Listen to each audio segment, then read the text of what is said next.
Let us pray. O God, by consenting to the message of an angel, the Immaculate Virgin became the dwelling of your eternal Word and was filled with the light of the Holy Spirit. Give us the grace to follow her example and devote ourselves humbly to your will.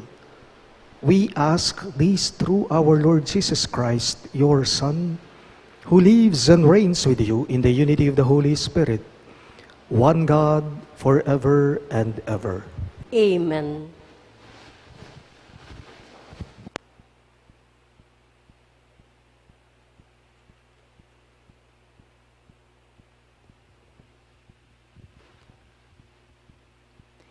A reading from the second book of Samuel.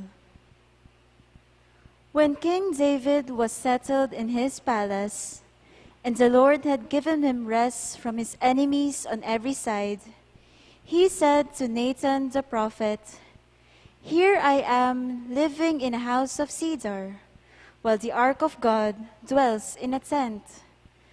Nathan answered the king, "Go, do whatever you have in mind, for the Lord is with you."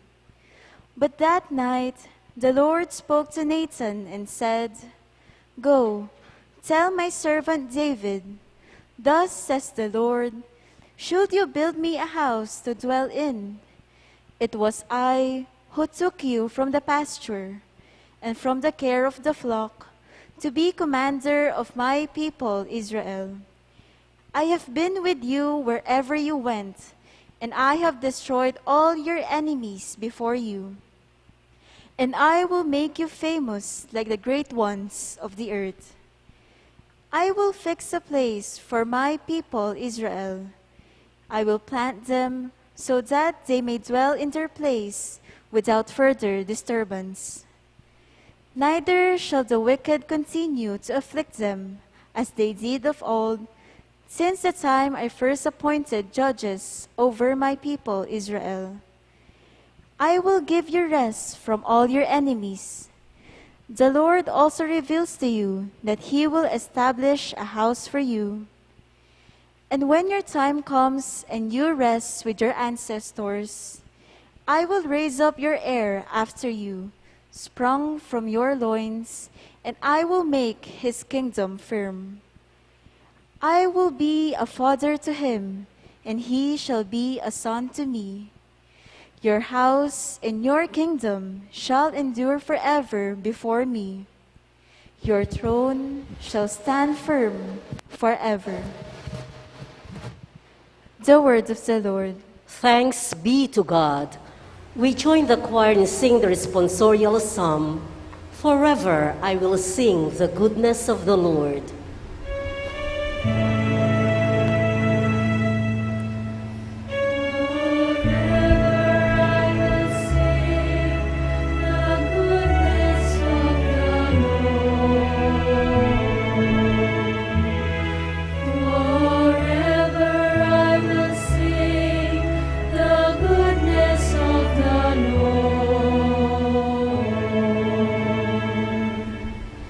promises of the Lord I will sing forever. Through all generations, my mouth shall proclaim your faithfulness. For you have said, my kindness is established forever. In heaven, you have confirmed your faithfulness.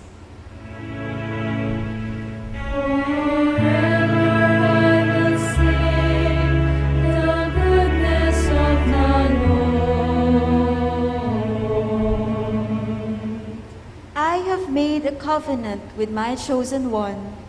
I have sworn to David, my servant. Forever will I confirm your posterity and establish your throne for all generations. Forever I will sing the goodness of the Lord.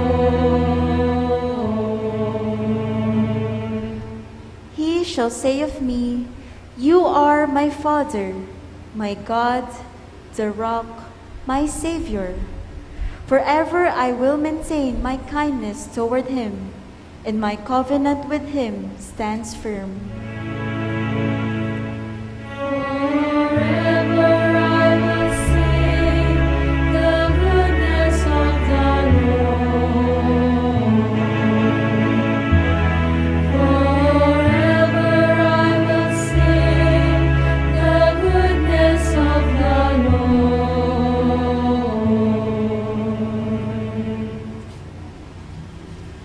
A reading from the letter of St. Paul to the Romans. Brothers and sisters, to him who can strengthen you, according to my gospel and the proclamation of Jesus Christ, according to the revelation of the mystery kept secret for long ages, but now manifested through the prophetic writings, and according to the command of the eternal God, made known to all nations to bring about the obedience of faith. To the only wise God, through Jesus Christ, be glory forever and ever. Amen. The word of the Lord. Thanks be to God. We all rise to welcome the good news of our salvation.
All together, please. Behold, I am the handmaid of the Lord. May it be done to me according to your word.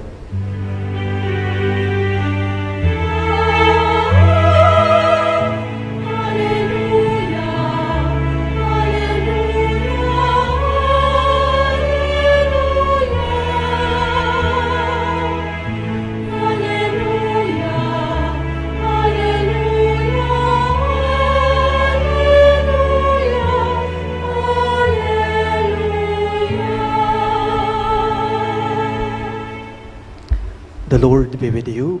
And with your spirit. A reading from the Holy Gospel according to St. Luke. Glory to you, O Lord.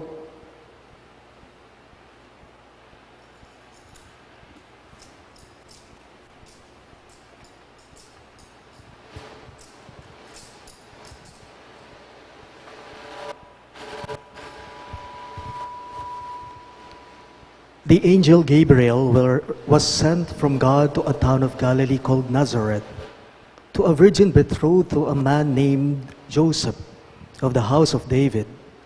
And the virgin's name was Mary. And coming to her, he said, "Hail, full of grace, the Lord is with you." But she was greatly troubled at what was said, and pondered what sort of greeting these might be. Then the angel said to her, "Do not be afraid, Mary, for you have found favor with God.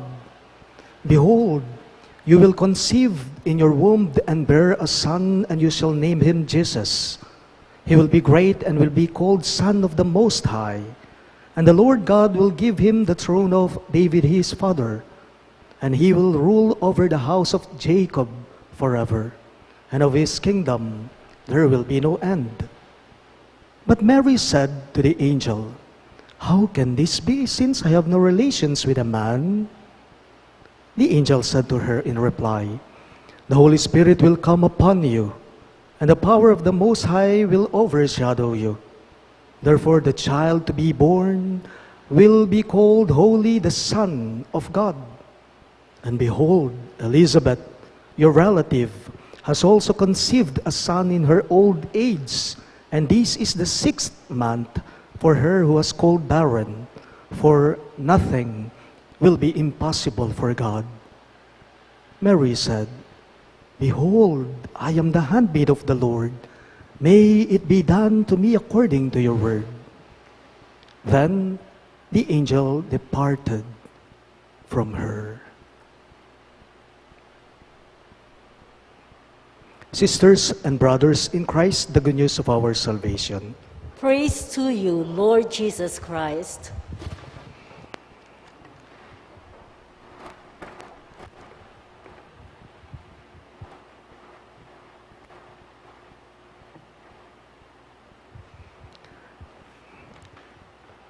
Good evening there, everyone.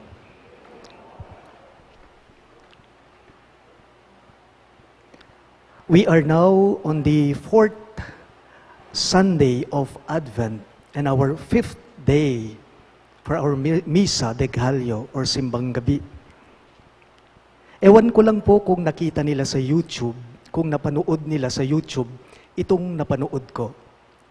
May napanood po ako sa YouTube, kamakailan lang, na ang isang lalaki ay nagpapasalamat po siya sa DSWD.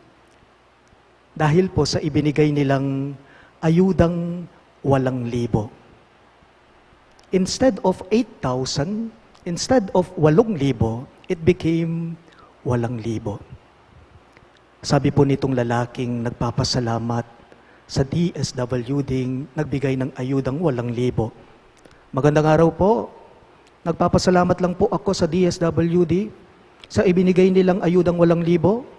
Sa wakas po, makakabili na po kami ng 8 kilong bigas, ng 8 kilong manok, at 8 kilong baboy. Panoorin ninyo, type nyo lang, 8,000, makikita nyo. Itong tinutukoy ko. Sabi nung lalaki, tanong ko lang sa ating lahat, kayo, kumusta na po ang mga ayuda ninyo? May natanggap ba kayong 8,000? Ayuda! It became an issue, a problem, these past months for all of us. Hindi ba? May tumanggap, regular na tumatanggap. Mayroon naman sa atin magpasa hanggang ngayon, wala pang natanggap. Yung iba nga po sa atin yung iba sa atin, sinasabi nila, ang sarap pala na nagkaka-lockdown. Kasi pala kahit wala kang trabaho, may ayudang dumarating sa'yo. Sabi nila, totoo ba yun? Siguro, pero hindi sa lahat ng lugar. Hindi po sa lahat ng lugar. Totoo po, may mga probinsya o bayan na sa pagbibigay ng ayuda, hindi sila nagkukulang.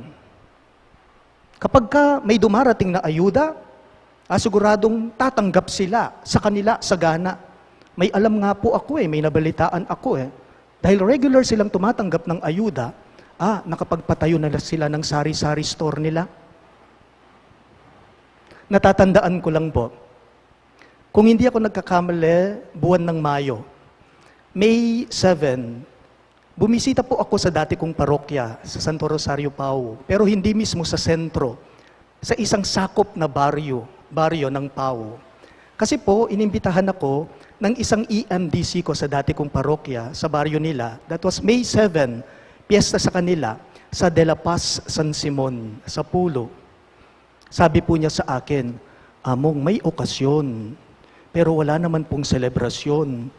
Wala po kaming bisita. Ikaw lang ang hihintayin ko. Sabi po nitong EMDC ko sa dating parokya ko.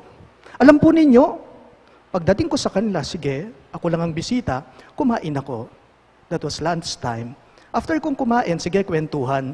Sabi nung misis niya, nitong EMDC ko, Among, may ipapakita ako sa'yo. Tingnan mo ang laman ng ref ko. Tingnan mo ang laman ng refrigerator namin. Pagbukas po niya, punong-puno ng manok.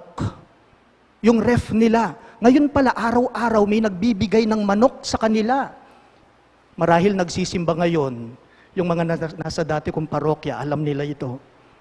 Nakita ko ang daming manok. Punong-puno ng manok yung refrigerator nila. Daig pa po ang fresh options. May habilin pa nga po siya sa akin itong EMDC ko sa dati kong parokya. Among, mamaya nga alis ka, magbaon ka ng manok. Diyos ko nga pong Gino, baka kasi lumipad kami, sabi nila. Kung sa iba, ang daming ayudang tinatanggap, pero meron din naman pong bayan at probinsya, sa ayuda, sila'y nganga. Walang tinatanggap. Kahit sardinas lang. Sa iba po, pansinin ninyo, sa iba po, ang ayuda sa kanila ay isang malaking grasya. Pero sa iba naman, yung ayuda, dahil hindi sila nakakatanggap, isang malaking perwisyo sa buhay nila.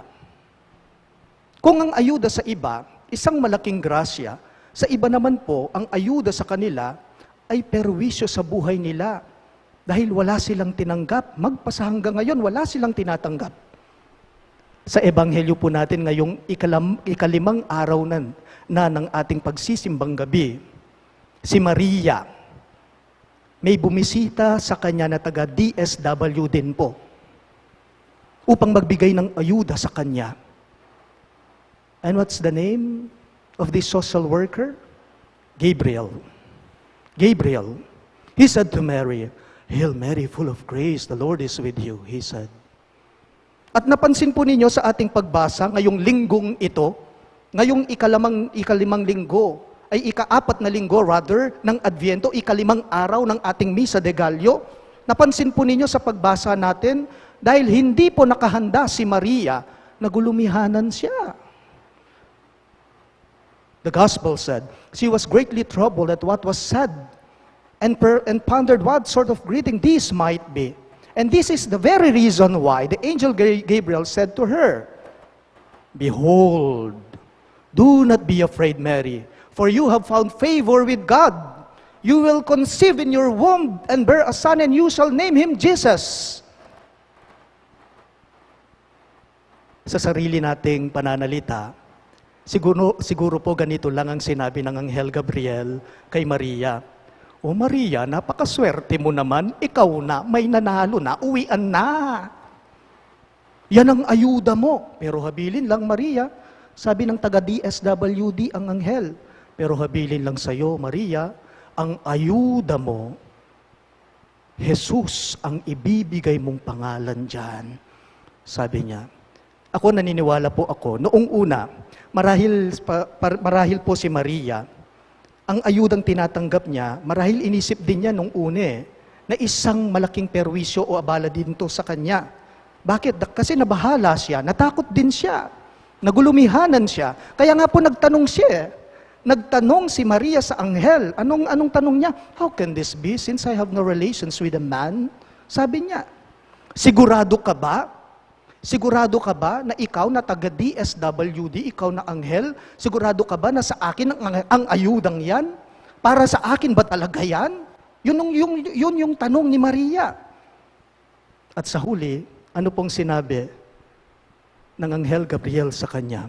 Maria, Maria, nagtatrabaho ako sa DSWD, sigurado ako na ang ayudang binibigay ko ay para sa iyo, 100%, sabi niya. At sa huli, in the end, Mary said, I am the handmaid of the Lord. Sikat to be it done unto me according to your word. Alipa na ko ning Ginoo, anak na ko ning Ginoo, malyari sa kabud ka na ko, anti mo ing sinabi mo. Sa madaling salita, tinanggap po ni Maria yung ayuda.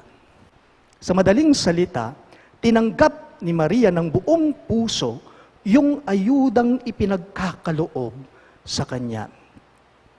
Ako po, nakakasiguro ako, marahil halos sa atin, tumanggap tayo ng mga ayuda natin. Hindi ko sinasabing lahat, marahil halos sa atin, marami sa atin, tumanggap tayo ng mga ayuda natin. Ayuda sa gobyerno, ayuda sa simbahan, ayuda sa pinagtatrabahuhan, ayuda sa mga kamag-anak o kaibigan.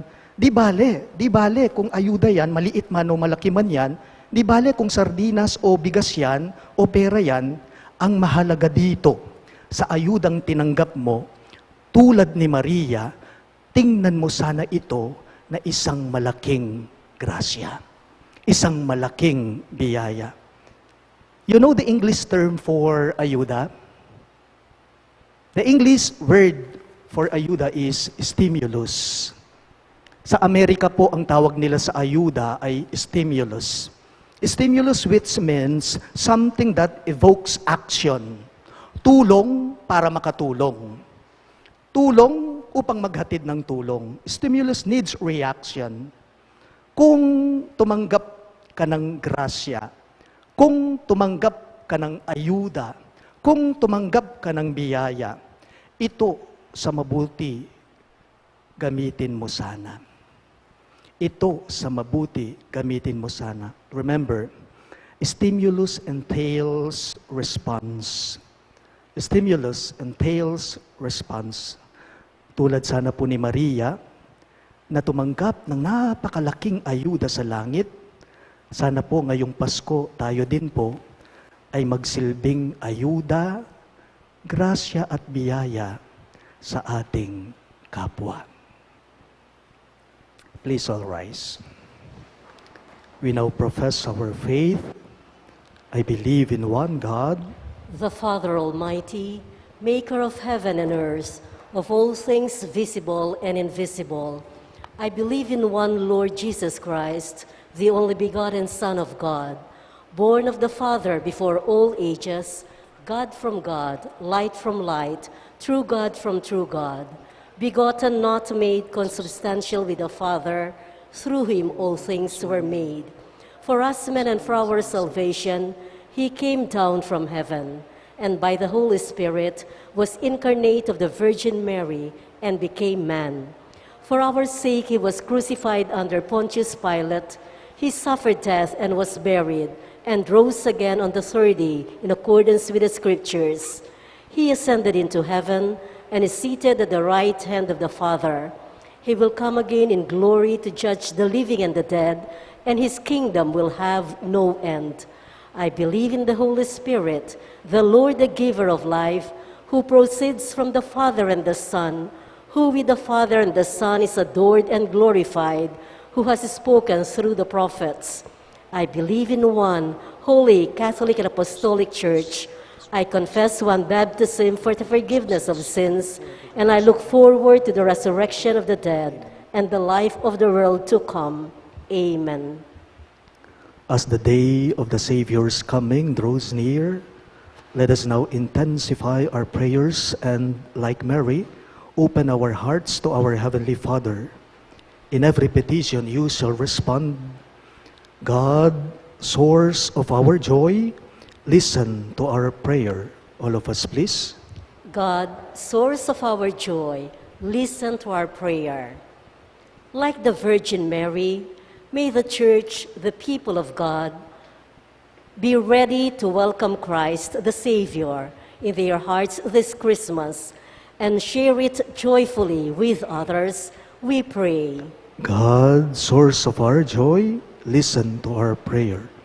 Like the Virgin Mary, may government and civil leaders heed the message of God's word and serve the common good of all, we pray. God, source of our joy, listen to our prayer. May the prayers of the Blessed Virgin Mary help the poor, the disadvantaged, the lonely and abandoned, and may they experience the Lord's consolation through the efforts of people who minister to them. We pray. God, source of our joy, listen to our prayer. Like the Virgin Mary, may our families be active in their faith and prayer through partaking of the sacraments, especially the Holy Eucharist and the Sacrament of Penance, and in service to the needy, we pray. God, source of our joy, listen to our prayer. May the Lord welcome to the joy of paradise those who have gone ahead of us, we pray. God, source of our joy, listen to our prayer. We also include in our prayers the following intentions: for our safety against the COVID-19 pandemic, for the speedy recovery and complete healing of all those affected by this coronavirus, and for the eternal repose of all those who died because of this pandemic, and for the safety of all our frontliners, and also for the thanksgiving of Cesar and Lorna David and family, the Caballas and the Ramonedas, the late Ramon Sr.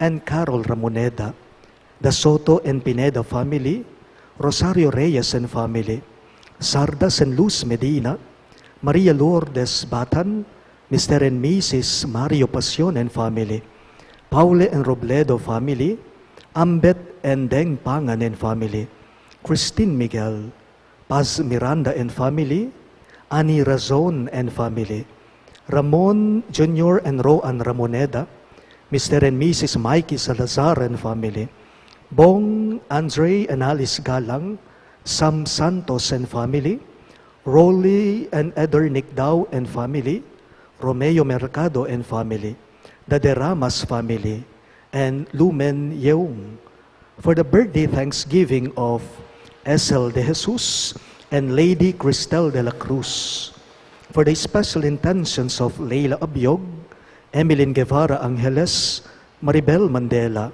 Mary Manette Pineda, Marisa Roque and family, Mr. and Mrs. Joed and Karen Joy Dimitui, Catherine Paldeng, Marie Chris Paldeng, Mary Grace Sabado, Mr. and Mrs. Jonathan and Annabel Suplico and family, Michael and Nida Urquico and family, Derek and Flor Sanchez and family, Daryl Francis Sanchez, Rika D, Trina Yazon, Victor Gintu, Mr. and Mrs. Lenin Malang and family, Cooper Paule, Nedalyn Miranda, and Mr. and Mrs. Romulo and Doris Almario and family, and for the safe travel of Omar Makasaet and family, for the speedy recovery, safety, good health, and complete healing of Antonio Simbul, Pio Cesario Pingol, Gloria Arevalo, Anwil Rafael Sampang, Cesar Uliege, Romel and Lisa Deyang,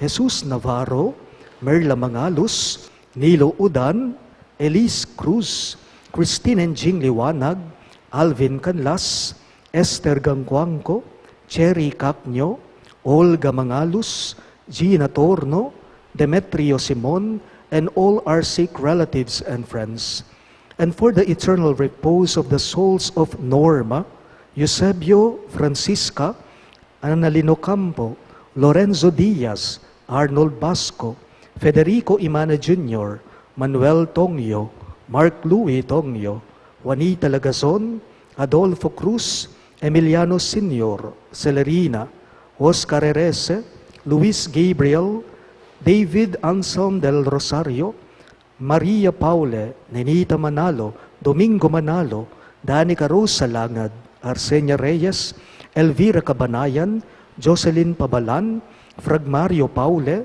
Romeo Miguel, Agripina Miguel, Joseph Juliana, Danilo Miguel, Nonet Miguel, William Cerezo, Darrell Jude Galang, Rizaldo Kerr, Ramon Sr., Arnold Dison, and all poor souls in purgatory, we pray. God, source of our joy, listen to our prayer. God our Father, answer our humble prayers and petitions. Fill us with deep faith and joy as we prepare to receive Christ like Mary. We ask this through Christ our Lord. Amen.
For the incense.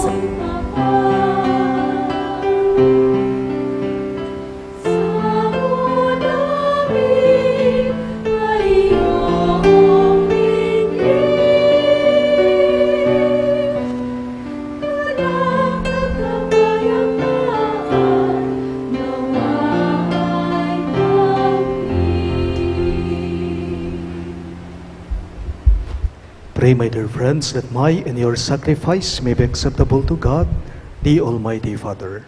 May the Lord accept the sacrifice at your hands for the praise and glory of his name, for our good and the good of all his holy church. Look with favor, Lord, upon the one sacrifice of Christ, that by sharing in this mystery, we may receive the blessings which we long for in faith and in hope. We ask this through Christ our Lord. Amen. The Lord be with you. And with your spirit. Lift up your hearts. We lift them up to the Lord. Let us give thanks to the Lord our God. It is right and just. It is truly right and just, our duty and our salvation, always and everywhere to give you thanks, Lord, Holy Father, Almighty and Eternal God, through Christ our Lord. For all the oracles of the prophets foretold him, the Virgin Mother longed for him. With love beyond all telling, John the Baptist sang of his coming and proclaimed his presence when he came.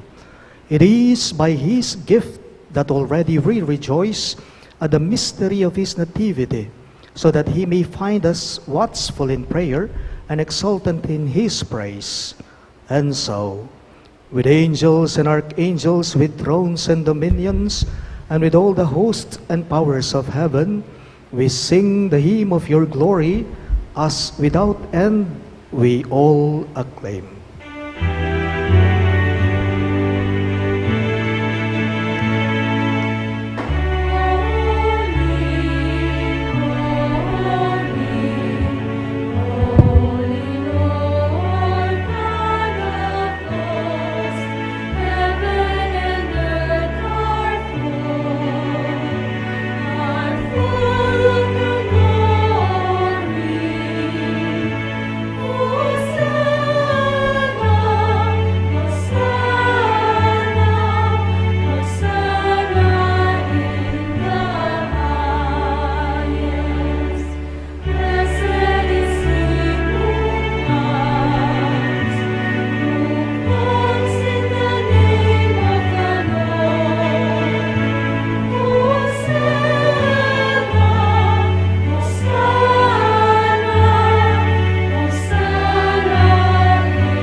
You are indeed holy, O Lord, the fount of all holiness. Make holy, therefore, these gifts, we pray, by sending down your Spirit upon them like the dewfall, so that they may become for us the body and blood of our Lord Jesus Christ. At the time he was betrayed and entered willingly into his passion, he took bread, and giving thanks, broke it, and gave it to his disciples, saying, "Take this, all of you, and eat of it, for this is my body, which will be given up for you."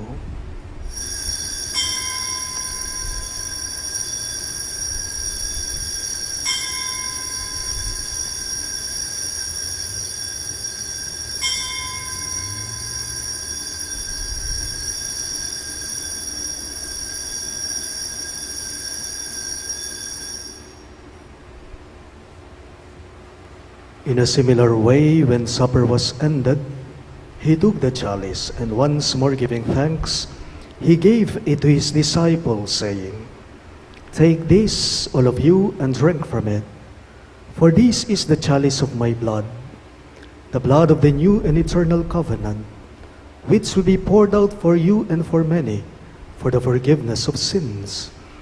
Do this in memory of me."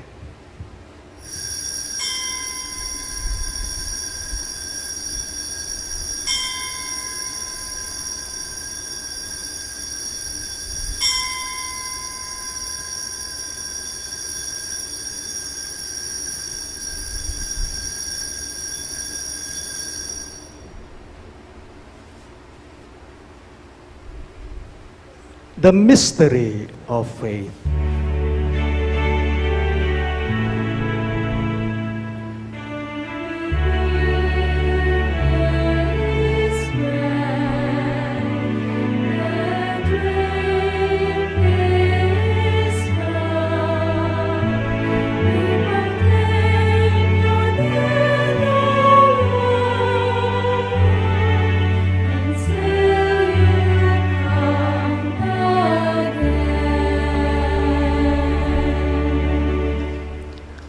Therefore, as we celebrate the memorial of his death and resurrection, we offer you, Lord, the bread of life and the chalice of salvation, giving thanks that you have held us worthy to be in your presence and minister to you.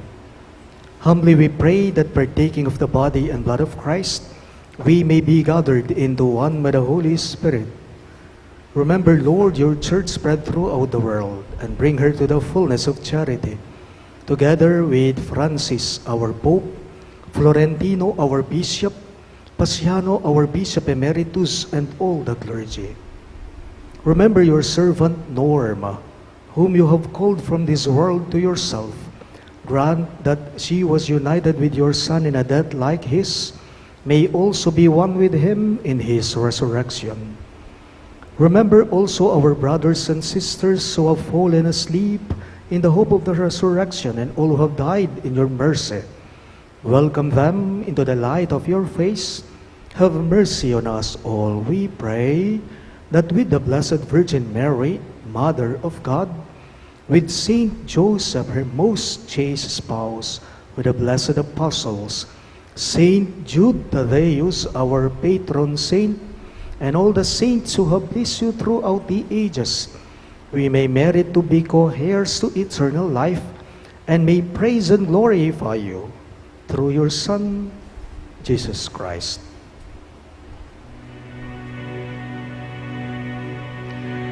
Through him, with him, and in him, in the unity of the Holy Spirit, all glory and honor is yours, Almighty Father, forever and ever.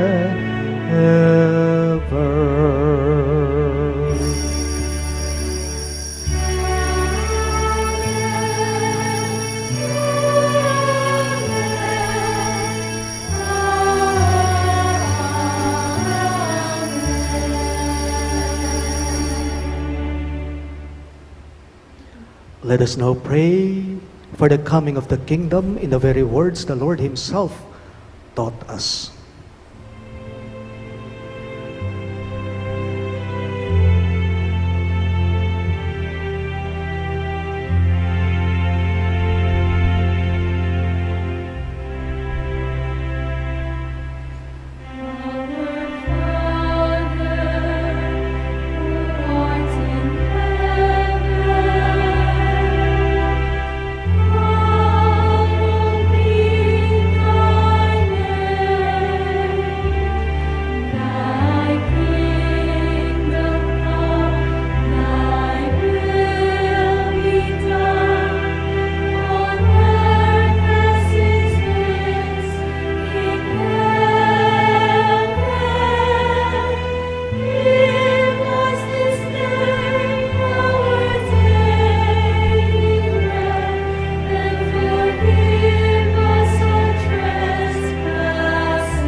Deliver us, Lord, we pray, from every evil. Graciously grant peace in our days, that by the hope of your mercy, we may be always free from sin and safe from all distress, as we await the blessed hope and the coming of our Savior, Jesus Christ. For the kingdom, the power, and the glory are yours, now and forever.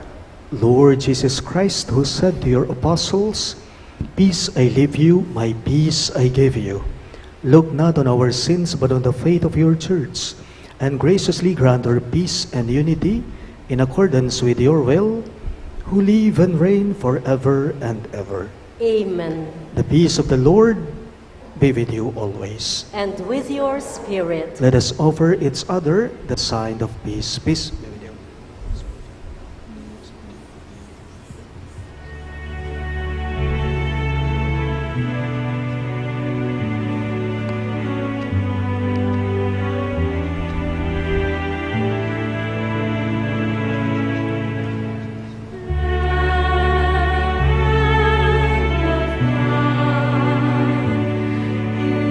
Take away the sins of the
Behold, Christ Jesus our Lord, our Emmanuel. He is the Lamb of God who takes away the sins of the world. Happy are those who are called to his supper. Lord, I'm not worthy that you should enter under my roof, but only say the word, and my soul shall be healed.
Lord, let your servant go in peace, for your word has been fulfilled.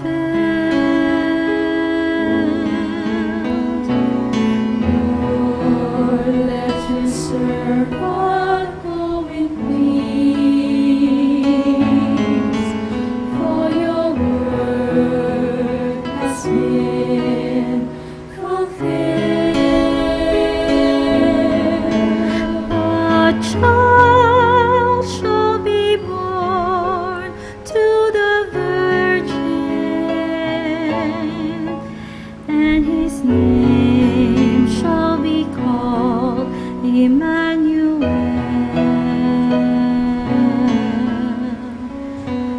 Lord, let your servant go in peace, for your word has been fulfilled. My own eyes have seen your salvation, which you have prepared for all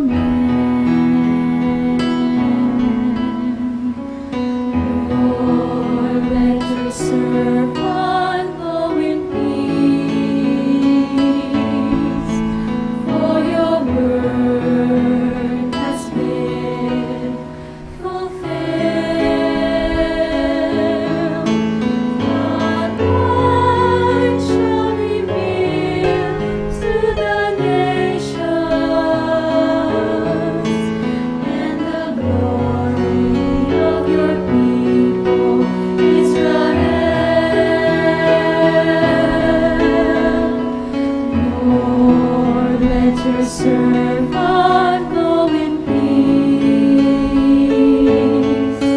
for your word has been fulfilled.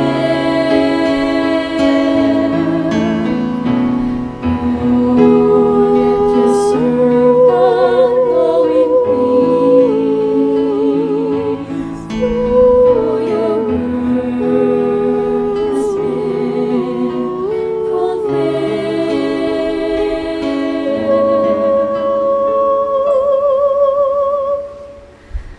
Lord, let your servant go in peace.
Let us pray.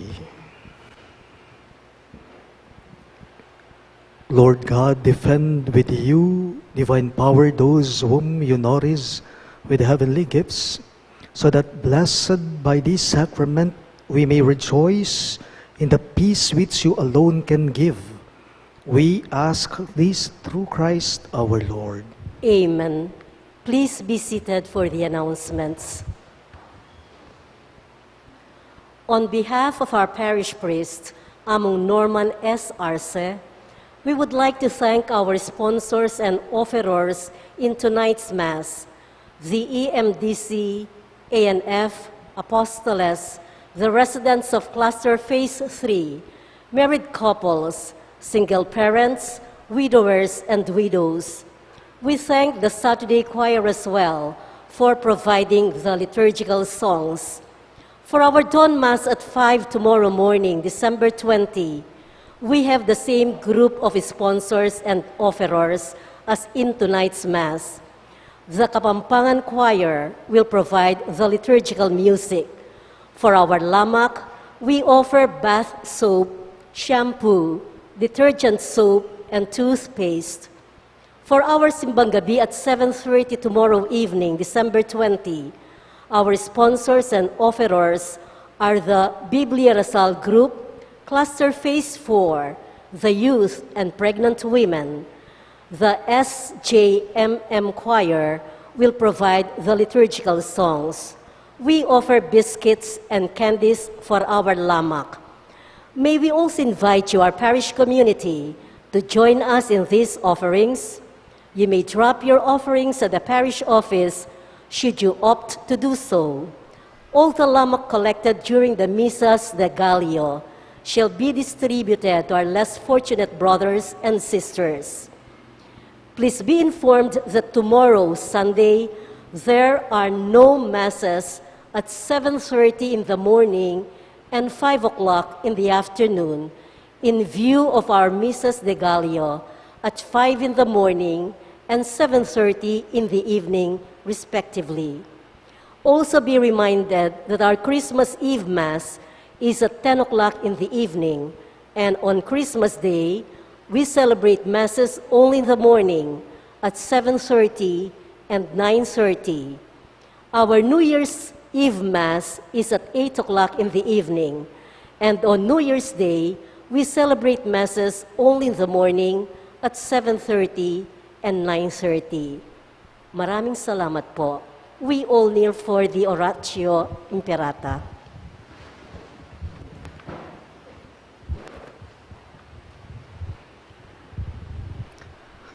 Let us pray. God our Father, we come to you in our need to ask your protection against the COVID-19 pandemic that has disturbed and even claimed lives. We pray that you guide the people tasked to find cures for this disease and to stem its transmission. Protect the medical experts that they may minister to the sick with competence and compassion. We pray for those afflicted. May they be restored to health soon. Protect those who care for them. Grant eternal rest to those who have died. Give us the grace in this trying time to work for the good of all and to help those in need. We implore you to please stop the spread of this virus and to save us from our fears. Grant all this through our Lord Jesus Christ, your Son, who lives and reigns with you in the unity of the Holy Spirit, one God, forever and ever. Amen. We fly to your protection, O Holy Mother of God.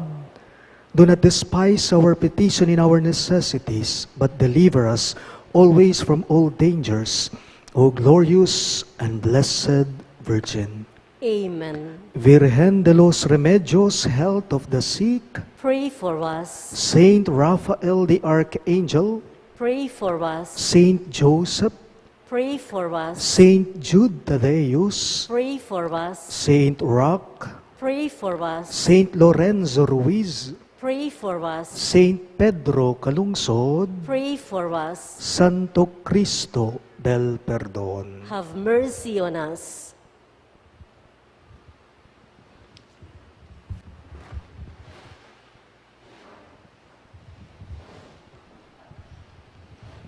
The Lord be with you. And with your spirit. Bow down for the blessing. May the Almighty and merciful God, by whose grace you have placed your faith in the first coming of His only begotten Son, and yearn for His coming again, sanctify you by the radiance of Christ's advent, and enrich you with His blessing. Amen. As you run the race of this present life, may He make you firm in faith, joyful in hope, and active in charity. Amen. So that, rejoicing now with devotion at the Redeemer's coming in the flesh, you may be endowed with the rich reward of eternal life when He comes again in majesty. Amen. And may the Almighty God bless you, the Father, and the Son, and the Holy Spirit. Amen. The Mass is ended, and our mission begins. Thanks be to God.